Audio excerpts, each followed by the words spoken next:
मन शांत नहीं रहता, बहुत ज्यादा चिंता होती है, तो बस 5 मिनट ये सत्संग सुनो, क्योंकि तुम्हारे मस्तिष्क में विचारों का जो भयंकर कोलाहल चल रहा है वह तुम्हें पल पल भीतर से दीमक की भांति खोखला कर रहा है।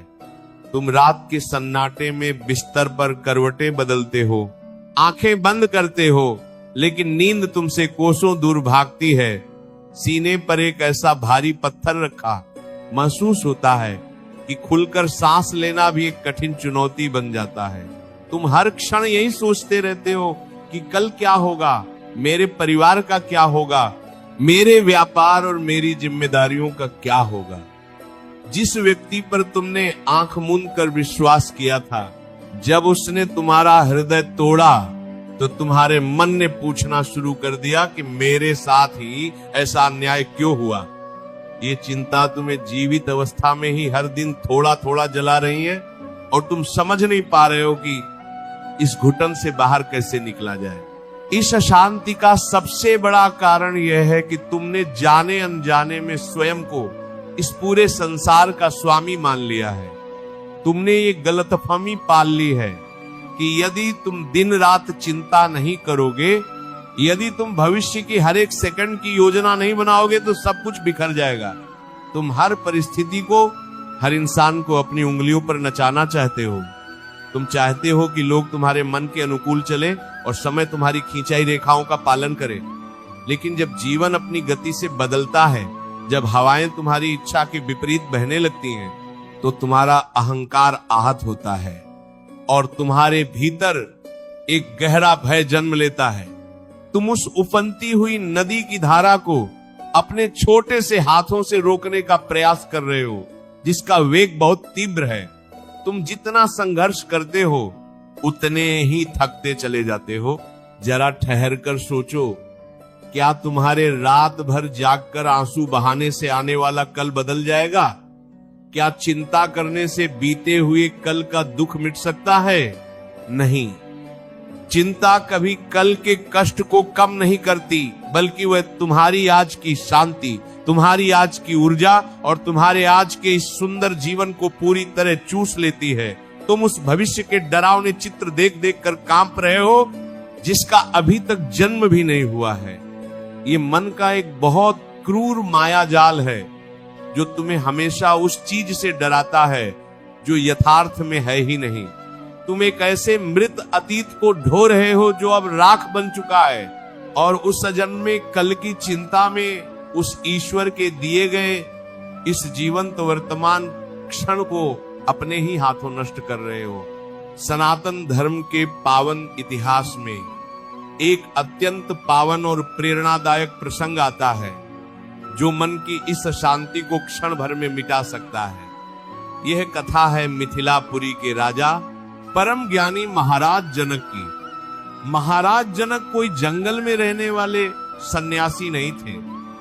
वे एक बहुत बड़े समृद्ध साम्राज्य के चक्रवर्ती सम्राट थे। उनके पास अपार धन, भव्य महल, विशाल सेना, परिवार और लाखों प्रजा की सुरक्षा का भार था। एक सामान्य मनुष्य के मुकाबले राजा जनक के सिर पर करोड़ों गुना अधिक जिम्मेदारियां और चिंताएं हो सकती थीं, परंतु फिर भी उन्हें शास्त्रों में विदेह कहा गया, अर्थात एक ऐसी महान आत्मा जो शरीर और संसार के सारे मोह से परे थी। उनका मन हमेशा एक शांत सरोवर की भांति स्थिर रहता था, जिस पर चिंताओं की एक लहर भी नहीं उठती थी। एक दिन महाराज जनक के इस परम वैराग्य और आंतरिक शांति की परीक्षा लेने के लिए राज्य में यह सूचना फैलाई गई कि मिथिला नगरी में भयंकर आग लग गई है। आग की भयानक लपटें राजमहल की ओर बहुत तेजी से बढ़ रही हैं और सब कुछ जलकर भस्म हो रहा है। यह समाचार सुनते ही राजसभा में उपस्थित सभी मंत्री, सेनापति, विद्वान और ऋषि मुनि अपनी जान बचाने के लिए बदहवास होकर भागने लगे। किसी को अपने कीमती वस्त्रों की चिंता थी, तो किसी को अपने धन और परिवार की। चारों ओर हाहाकार मच गया, परंतु उस भीषण भगदड़ के बीच महाराज जनक अपने राज सिंहासन पर अत्यंत शांत, अड़िग और निर्विकार भाव से बैठे रहे। उनके चेहरे पर न कोई भय था न कोई घबराहट।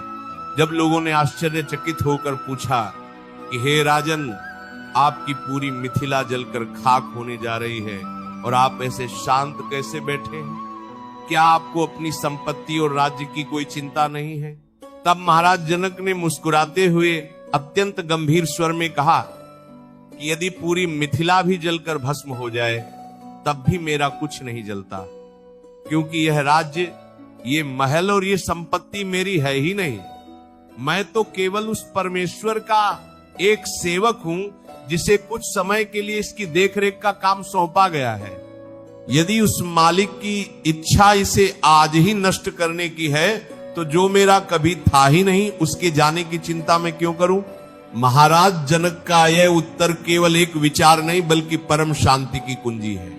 उन्होंने कर्म तो किया, पूरा साम्राज्य चलाया, लेकिन कभी भी स्वामित्व का अहंकार अपने सिर पर नहीं लिया। जब तुम किसी वस्तु या परिस्थिति के मालिक बनने की कोशिश करते हो तभी तुम्हें उसके खोने का डर सताता है। जब तुम स्वयं को केवल एक रखवाला मान लेते हो तो चिंताओं का भारी बोझ अपने आप तुम्हारे कंधों से गिर जाता है। अपने परिवार से प्रेम करो, व्यापार करो, धन कमाओ, परंतु मन ही मन ये भाव रखो कि सब कुछ प्रभु का है और तुम केवल उनके एक निमित्त मात्र हो।